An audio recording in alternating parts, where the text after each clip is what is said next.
Un jeune garçon vivait avec son grand-père à l'orée d'une majestueuse forêt. Le monde de la forêt, qui est si proche se devinait, ne laissait pas d'exercer sur l'enfant un irrésistible attrait. Cependant, le grand-père avait formellement défendu à son petit-fils de sortir du jardin, de franchir jamais, pour quelque prétexte que ce soit, la clôture qui protégeait la maison. Car dans la forêt, selon lui, régnait une affreuse bête, le loup cruel et vorace, le loup qui, sans pitié, dévorait tout être osant s'aventurer dans l'obscurité des bois. Un jour que par mégarde, le grand-père avait oublié de refermer derrière lui, l'enfant découvrit la porte du jardin ouverte. L'occasion était trop belle, la journée trop claire et le monde trop vaste. Aussi, n'y tenant plus, le jeune garçon courut-il dans les herbes folles de la prairie, s'offrant enfin à lui. Il fut bientôt talonné par le canard de la basse-cour qui, ayant également remarqué la porte ouverte, en profita pour aller un peu ailleurs se dandiner. Dans la prairie, un arbre magnifique déployait une vaste ramure dont l'enfant n'avait pu jusque-lors que goûter l'ombre qui tombait dans le jardin. Sur la plus haute des hautes branches de celui-ci, un petit oiseau ami pépiait gaiement. Il gazouillait. « Tout est calme ici. » Le canard, quant à lui, ayant aperçu une mare au milieu du pré, y plongea. L'oiseau curieux vint se poser sur une brindille non loin, et après avoir observé le manège de ce singulier cousin, il railla. « Mais quel oiseau es-tu, qui ne sais pas voler ?»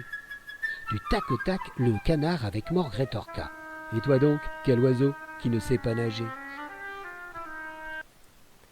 Puis tous deux, étant d'un naturel bavard, l'oiseau et le canard, l'un voletant, l'autre barbotant, commencèrent de plaisamment deviser, échangeant des mondanités de gens de plume sous le regard amusé du jeune garçon. Soudain, un bruissement intrigua l'enfant. Sous le couvert des hautes herbes, le chat de la maison sournoisement rôdait. Patte de velours, il approchait les yeux rivés sur l'oiseau qui discutait. À part soi, le matou-matois songeait.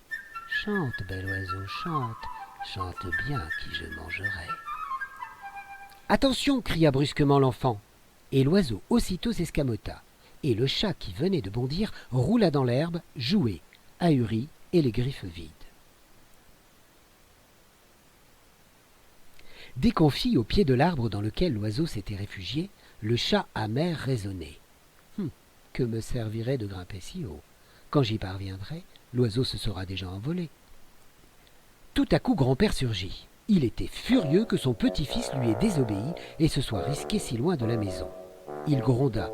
« C'est dangereux ici. Et si un loup sortait du bois, hein? Que ferais-tu »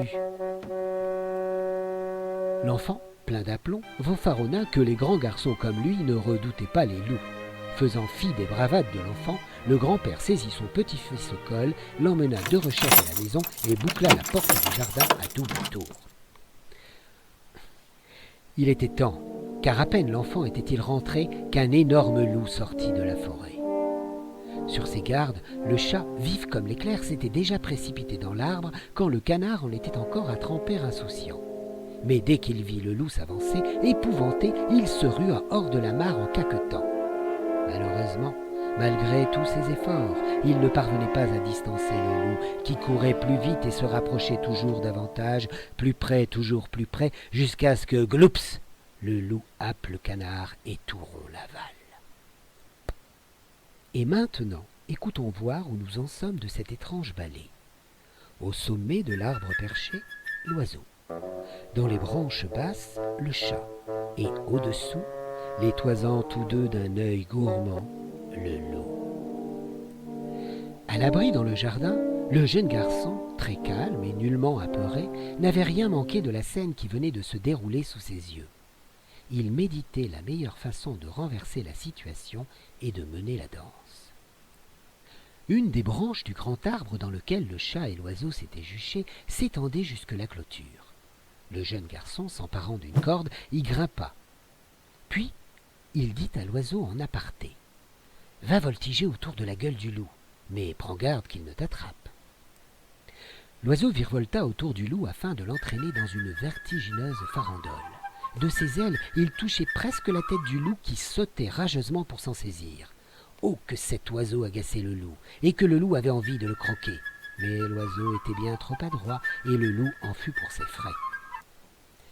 Tandis que le loup tournait dans la ronde de l'oiseau, le jeune garçon fit un nœud coulant à la corde et descendit tout doucement celle-ci afin d'y saisir l'animal par la queue. Puis il tira de toutes ses forces et attacha l'autre bout de la corde à l'arbre. Pris, le loup se mit à cabrioler sauvagement afin de se libérer, mais tous ses efforts n'avaient pour seul résultat que d'accroître davantage encore l'étreinte de la corde. C'est alors qu'une bande de chasseurs déboula bruyamment hors des bois. Depuis longtemps, ils pistaient le loup et, l'avisant là devant eux piégé, l'auraient massacré sans autre forme de procès si le jeune garçon, sautant au bas de l'arbre, ne s'était interposé. L'enfant leur cria « Ne tirez pas, vous n'avez plus rien à craindre du loup. L'oiseau et moi avons pris le loup. C'est à nous désormais qu'il appartient de décider de son sort. » Puis le jeune garçon remontra aux chasseurs combien leur traque était injuste et leur haine du loup démesurée. Car, leur expliqua-t-il, la pauvre bête n'avait rien du démon qu'en imagination il s'effrayait de combattre. Ce n'était qu'un innocent animal sans malignité, un simple loup, qui au contraire d'eux, chasseurs, n'avait pas choisi son état. N'était-il pas cruel autant que sot de reprocher au loup d'être loup? Et le jeune garçon de conclure « L'oiseau et moi avons décidé de mener le loup jusque la réserve naturelle et de les libérer. » D'abord rétifs à la proposition de l'enfant, les chasseurs acceptèrent le pacte après que le grand-père eut longtemps parlementé avec eux et eut proposé pour l'occasion d'ouvrir une bouteille de vieille prune, je ne vous dis que ça. Après 3 lampées, le grand-père emporta leur adhésion. 3 de plus, et les chasseurs contrits confessèrent ne plus même savoir comment avait pu leur venir l'idée saugrenue d'abattre une aussi charmante bête que le loup. De son côté, Pierre s'adressa au loup. « Loup, fier loup, mon beau loup, toi dont la fourrure jette comme un vivant éclat de nuit dans les mystérieux sous-bois, et qui demeure telle l'inquiétude gardée au cœur de la confiance. Toi qui en lisière erres aussi insaisissable que les figures qui hantent nos rêves et nos cauchemars. Toi qui nous rappelles combien l'effroi et la séduction souvent se mêlent devant l'indomptable. Loup, mon beau loup, accorde-nous de te mener vers un territoire plus vaste dans lequel tu pourras vagabonder à ta guise, sans te soucier des limites des champs, de la rancune des chasseurs, ni de la vindicte des éleveurs. » Entendant ce discours, le loup comprit que le jeune garçon n'était pas son ennemi, et dès lors fila doux sous son affectueux commandement. Et maintenant, imaginez la marche triomphale de cette drôle d'équipée vers la forêt en allée. Le jeune garçon et son nouvel ami le loup, suivis par les chasseurs titubants et vociférants, et, fermant la marche, grand-père et le chat. Ruminant les événements du jour, le grand-père hochait la tête en maugréant dans sa moustache. Ouais, c'est bien joli tout ça. Mais si mon petit-fils n'avait pas pris le premier le loup, hein, que serait-il arrivé? Au-dessus d'eux, l'oiseau voltait. Triomphant, il chantait à la cantonade afin que tous les animaux dans les forêts alentours dissimulées ne perdent rien du spectacle. En la langue subtile des bêtes que jamais chasseur n'entendra, il persiflait. Voyez, oyez, comme nous sommes braves, le jeune garçon et moi. Quel finot limier nous faisons, qui, non contents de libérer le loup, avons en outre ces bons gros trappeurs bien attrapés.